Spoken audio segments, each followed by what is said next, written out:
Earlier this year, Africa's best futsal teams met in Johannesburg to contest the Futsal Africa Cup of Nations. I think it's a growing sport in Africa. You know, we've always started something new late, having learned from the South Americans in Europe. So I would say that it's a new sport in Africa. The prize for the top 3 teams, qualification for Colombia.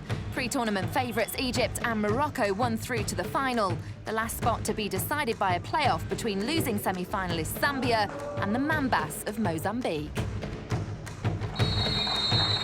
Televised across the nation, the game was a close encounter played in a carnival atmosphere.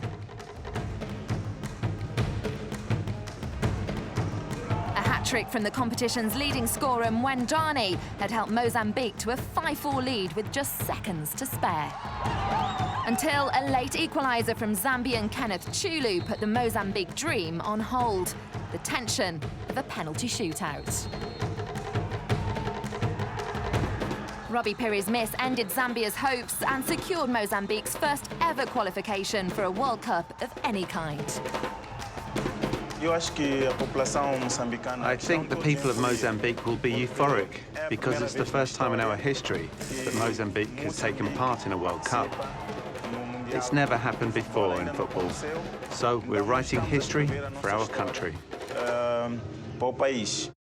So Mozambique joined Egypt and Morocco as Africa's 3 representatives in Colombia. The 2 North African finalists went head-to-head to be crowned Futsal Kings of Africa. Egypt had won 3 of the 4 previously staged tournaments. Morocco had appeared just once before in the final, a defeat to the Egyptians in 2000. What has happened with them is that they're closer to Europe.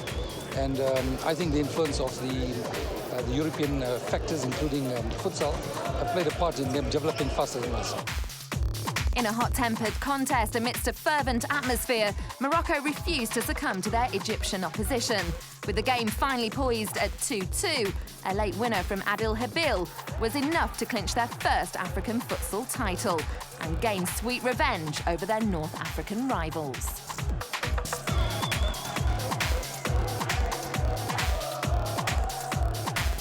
Morocco, the African champions, a dramatic end to an exciting tournament. That's what the public wants. A shorter version of the game with a lot of excitement, and the players will enjoy it. And if you can take it to a professional level, this is what you'll see happening in the game here for futsal in the country. So I'm very, very positive.